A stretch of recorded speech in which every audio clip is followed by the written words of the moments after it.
Assalamualaikum warahmatullahi wabarakatuh. Alhamdulillahirabbil alamin. Allahumma shalli ala sayyidina Muhammadin wa ala alihi wa sahbihi ajma'in. Amma ba'du. Rabbi shrah li sadri wa yassir li amri wa hlul 'uqdatam min lisani yafqahu qawli. Di sini saya akan menjelaskan mengenai jiwa lebih tenang dengan banyak melakukan sujud. Di dalam Islam kita mengenal istilah sujud, yang dimana setiap kali kita sholat, setiap rakaat yang kita lalui terdapat 2 kali sujud. Artinya jika dalam sehari semalam ada 17 rakaat dalam sholat wajib, berarti sudah ada 34 kali sujud dalam sehari semalam. Namun di sini saya tidak akan membahas mengenai sujud pada rukun sholat. Yang saya bahas kali ini yaitu sujud pada sujud sahwi, sujud syukur, dan sujud tilawah. Oke, langsung saja. Sujud merupakan satu bentuk ketundukan, kepasrahan, ketaatan seorang hamba kepada Allah Subhanahu wa Ta'ala. Jadi hanya kepada Allah saja manusia boleh bersujud. Pada saat sujud, anggota tubuh seperti 2 telapak tangan, kedua lutut, kedua jari kaki, dan juga dahi ini menempel pada alas sujud. Kita langsung saja ya ke sujud syukur. Syukur artinya berterima kasih kepada Allah Subhanahu wa Ta'ala.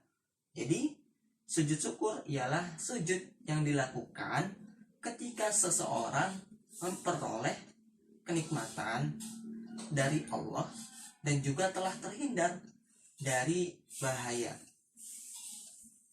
Jadi seperti apa contohnya? Tatkala kita mendapatkan kabar gembira berupa lulus dari sekolah atau lulus ketika ujian, maka tatkala itu juga kita disunnahkan untuk sujud syukur. Atau mungkin ketika kita terhindar dari bencana alam seperti gempa bumi, banjir, tsunami, dan lain sebagainya, ketika kita terhindar, maka kita disunnahkan untuk sujud syukur dalam rangka berterima kasih kepada Allah karena kita sudah mendapatkan kenikmatan dan kita telah dihindarkan dari bencana. Kemudian tata cara sujud syukur. Yang pertama ini harus menghadap kiblat. Sebisa mungkin kita harus menemukan arah kiblat ketika hendak melakukan sujud syukur. Kemudian yang kedua, berniat untuk sujud syukur. Kemudian yang ketiga, sujud seperti dalam sholat. Jadi sujudnya sama persis ketika kita melakukan sujud dalam sholat. Tidak ada yang berbeda. Yang membedakan hanya niat gitu. Sebagaimana dalam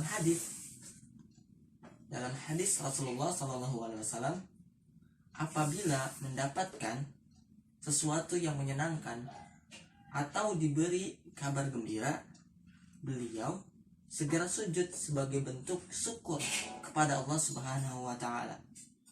Nah, jadi ketika kita mendapatkan kabar gembira atau mendapatkan berita-berita yang menyenangkan, maka kita disunnahkan untuk melakukan sujud sebagai bentuk syukur kepada Allah Subhanahu wa Ta'ala. Kemudian tatkala sujud, apa yang kita baca? Yang kita baca ini adalah bacaan subhanallah walhamdulillah wala ilaha illallah wallahu akbar wala haula wala quwwata illa billahil aliyyil azim. Baik, selanjutnya kita masuk ke sujud sahwi.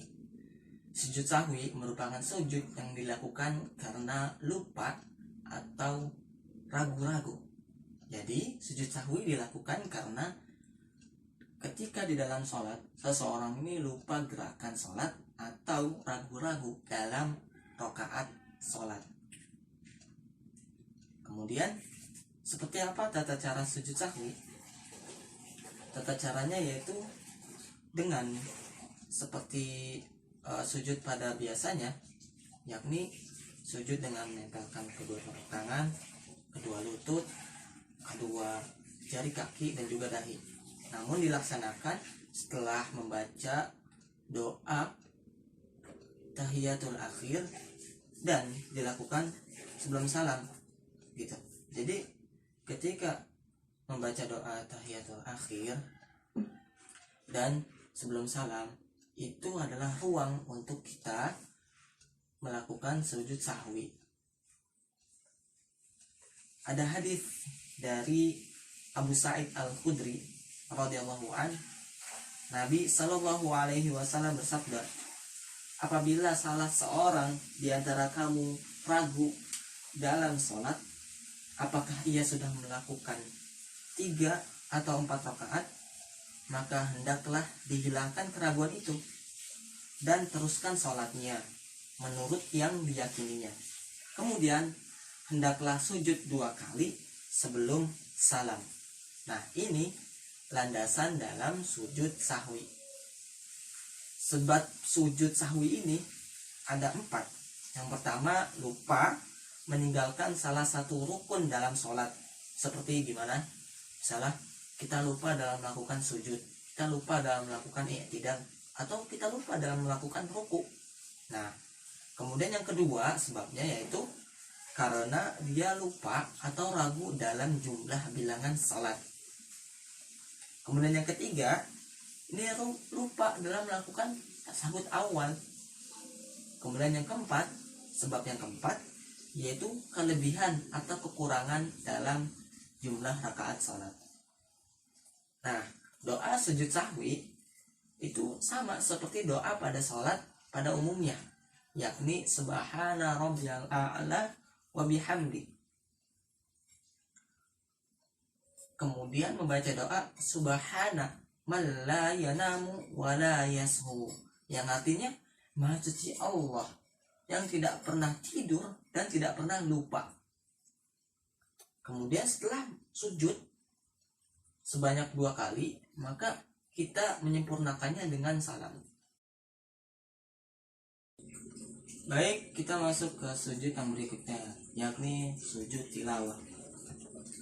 Sujud tilawah dilakukan karena membaca atau mendengarkan ayat-ayat sajadah dalam Al-Quran, baik itu ketika dalam sholat maupun di luar sholat, baik itu tatkala kita sedang menghafalkan, membaca, atau tatkala kita mendengarkan. Jadi sujud ini dilakukan tatkala kita mendengarkan atau membaca ayat-ayat sajadah. Ada hadis yang bersumber dari Ibnu Umar radhiyallahu anhu, sesungguhnya Rasulullah Shallallahu alaihi wasallam pernah membaca Al-Quran di depan kami.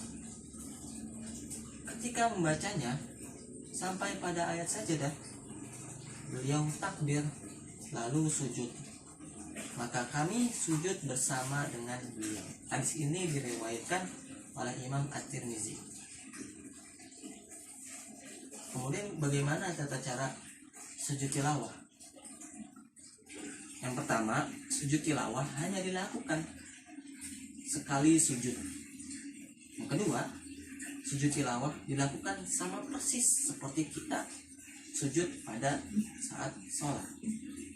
Jadi cara melakukan sujud tilawah adalah sama persis ketika melakukan sujud di dalam sholat.